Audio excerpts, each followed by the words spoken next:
The day is October 9th, 1967. The place, a remote village in Bolivia. Surrounded, exhausted, and wounded, famed revolutionary guerrilla leader Che Guevara faced a group of Bolivian soldiers who had been hunting him for days and exclaimed, "Shoot, coward, you are only going to kill a man." The idea was that the ideals that Guevara fought for would live on long after him. The Bolivians fired, killing the man who in many ways had been the bane of not only the military dictatorships of Latin America and Africa, but of the United States as well. Next, the soldiers displayed his body in the village and photographed it, and themselves next to it. As an added humiliation, they cut the hands off of Guevara's body and sent them to the Bolivian High Command. Fingerprints don't lie, and the Bolivians and many other people did not want rumors of Guevara still alive in the mountains to be a rallying cry for more guerrilla activity. For a time, Che Guevara was one of the most wanted men in the world. He was target number one for the many Latin American nations who were experiencing differing levels of communist insurgencies in the 50s and 60s. Of all the communist leaders in the world, Che was perhaps the most charismatic, and therefore dangerous. Not only were people drawn to his personality and intellect, including many non-communists, but Che was a dangerous man to his enemies. Along with Fidel Castro, who he had met in Mexico City in 1955, Che became one of the military leaders of Cuba's communist revolution and pulled off a stunning victory in the capture of the city of Santa Clara in 1959, despite being outnumbered 10-1. During his time in the field, Guevara wrote what is now almost required reading for both counterinsurgency planners and revolutionaries worldwide, a military manual with the simple title, Guerrilla Warfare. Welcome to a day in history. Today, the rapid rise and violent end of Che Guevara, hero to millions and villain to millions of others. Che Guevara was 39 years old when he was killed. He had gone from the son of a left-leaning entrepreneur and businessman in that short life. Che's real name was Ernesto Guevara de la Serna, which reflected his mother's and father's family names. In actuality, Che's father, also named Ernesto, often added another name, Lynch, after his 4 times great-grandfather Patrick Lynch, who migrated to Argentina in 1749. For most of his public life, Che was popular in the Republic of Ireland and with the IRA, the Irish Republican Army, the largest revolutionary group fighting the British for Northern Irish Union with the rest of the island nation. In the 50s and 60s, it was popular for communist and radical revolutionaries to use war names, what is often referred to by the French term nom de guerre. This was not only used to hide a person's real identity, but also to imitate the Soviet leader, Joseph Dzugashvili Stalin, the man of steel. But his comrades gave Ernesto the name Che, for the unique Argentinian habit of adding Che to the end of questions or statements. Che is sort of like the American, huh, or the English, yeah? There's no sinister war name in the story. Before he was Che, Ernesto studied medicine for 2 years, and then famously took a tour throughout Latin America with his friend Alberto Granado, chronicling what he did and saw.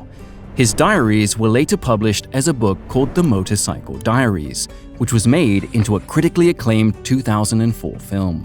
Interestingly, Alberto Granado was played by Argentinian actor Rodrigo de la Serna, who happens to be a second cousin of Che. For Che, the tour around Latin America revealed things he had only read about growing up: the crushing poverty and the injustice of the economic systems in virtually all of Latin America at the time. Being located in a remote jungle or mountains was hard enough. Still, throughout most of South and Central America, one form or another of the latifundia system was in place. The word is Latin and comes from the self-sustaining and largely self-governing estates of the rich in Roman times. In Latin America, this took the form of large rambling estates, usually owned by a family with a history of wealth, members of the government or army, or worse, to Che and others like him, owned by capitalists, particularly American capitalists, and, in an unspoken way, the American government, who relied on the giant American fruit and petroleum conglomerates for a plentiful, cheap supply of food and gas for Americans. It's important to know that we here at A Day in History are not communists or socialists. However, facts are facts, and a few facts are important to remember. First, the United States dominated the economies of most South and Central American nations after World War II. In Guatemala, the American United Fruit Company owned or controlled nearly half the country's land. Before Castro's and Che's 1959 revolution, American firms owned about 40% of the sugar farms and virtually all cattle ranches in Cuba. 90% of mines in Cuba were owned by American companies, and nearly 80% of the utilities. American banks held significant interests in Cuban banks, and American interests controlled half of the railways in the country. Second, Che was a charismatic, well-educated, and extremely well-read man. With his men in the field and when he held positions of power in Cuba, Che was reportedly stern but fair, and took it upon himself to teach the many illiterate rebels how to read.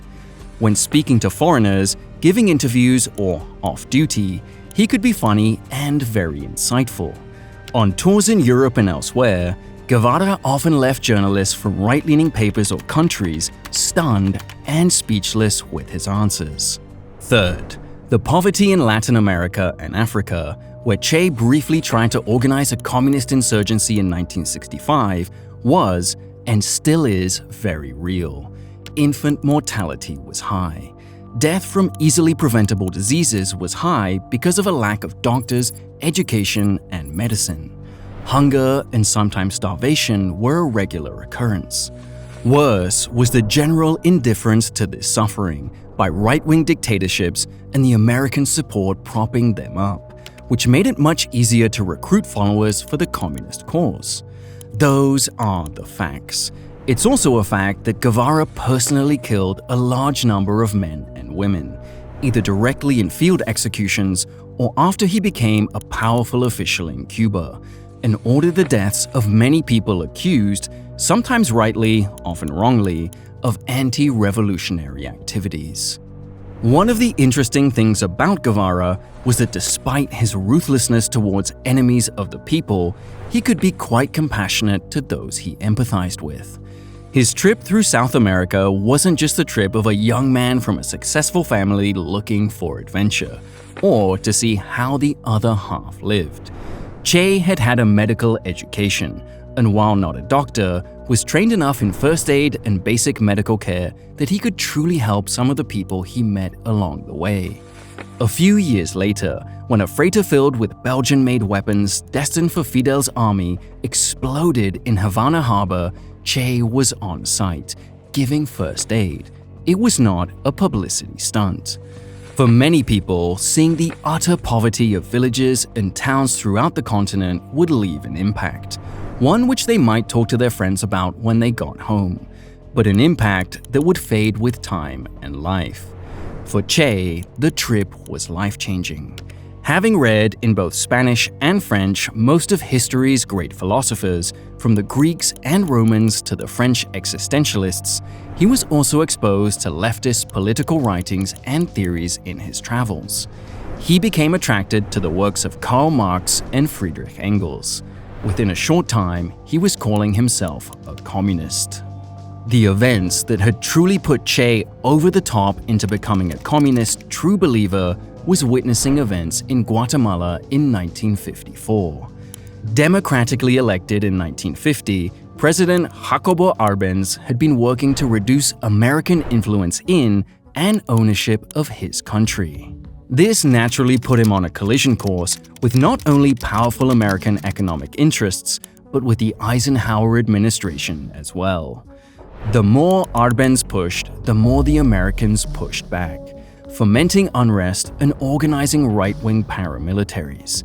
In the days before it was illegal for an American president to order an assassination, at least directly, the Eisenhower administration ordered the CIA to kill Arbenz, though their attempts were unsuccessful. After years of escalating and more brutal conflict, Arbenz stepped down in 1954, after Guatemalan officers supported by the CIA staged a coup d'etat. For Che, in Guatemala at the time, these events pushed him to become a communist through and through.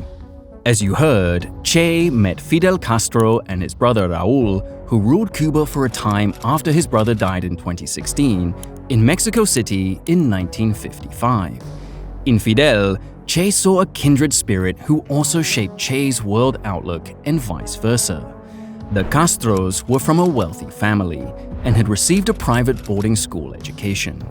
Unlike Che, who was a dyed-in-the-wool communist by the time he traveled to Cuba with the Castros, Fidel was initially more of a Cuban nationalist with an anti-imperialist, meaning anti-American, outlook. Castro's conversion to communism came after his rise to power. A combination of Che's teachings and Castro's moving towards the Soviet Union in the face of American hostility to him. By the Battle of Santa Clara in December of 1958, Che had risen to the rank of commander and was in charge of a large formation of Cuban revolutionaries. Guevara had first shown his ruthlessness, not on the battlefield but in camp, where traitors and captured deserters were given a summary trial and shot, sometimes at Che's orders, sometimes by him directly. Che wrote about this after he was in power, writing that by personally killing the man with a quick shot to the temple, Che had ended the uncomfortable situation for the man and the guerrillas around him. Throughout the rest of his life, Che was noted for a remarkable detachment to violence, which probably bordered on the sociopathic. After the rebels had taken control of Cuba, Guevara was made the head of two crucial aspects of the Cuban government: the National Bank and the Ministry of Industries. At this point, Cuba was, in effect, being run by Fidel Castro and Che Guevara, and they sometimes differed about what to do. Che was essentially put in charge of the Cuban economy, and while he operated with relative autonomy, his ideas and those of Castro, who hadn't made the shift into full communism at this point, often differed. Unfortunately for Che, the Cuban economy shrank by nearly 40% within a year or two.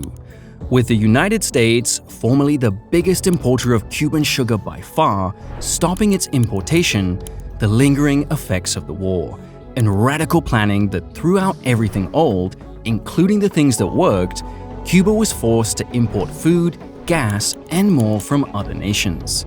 The only ones that would deal with Cuba were the communist regimes of Eastern Europe and the Soviet Union. The Soviets saw the revolution in Cuba as their in the Western Hemisphere. With an entire nation going communist just 90 miles from American shores, Cuba could be the center of a communist revolution in Latin America, weakening American power there. Within a short time, the Soviets were sending millions of dollars worth of weapons to Cuba. At first, small arms and artillery, then fighter planes and anti-aircraft missiles. In 1961, shortly after Kennedy took office in the United States, American-backed right-wing Cuban rebels landed at the Bay of Pigs, about 120 miles southeast of Havana on Cuba's southern coast. The entire operation was a fiasco, and the Castro and Che's regime was never remotely threatened by it. However, the Bay of Pigs was a warning to the Cubans that the United States was willing to use force openly against them. And next time, it might not be a few hundred Cuban exiles, but the full weight of the US military. And this is what led Castro and Che to accept the Soviet offer to place nuclear-capable ballistic missiles in Cuba. These missiles could go from launch to impact in Washington, D.C. in 13 minutes, something which no American administration could tolerate. The story of the Cuban Missile Crisis is well known.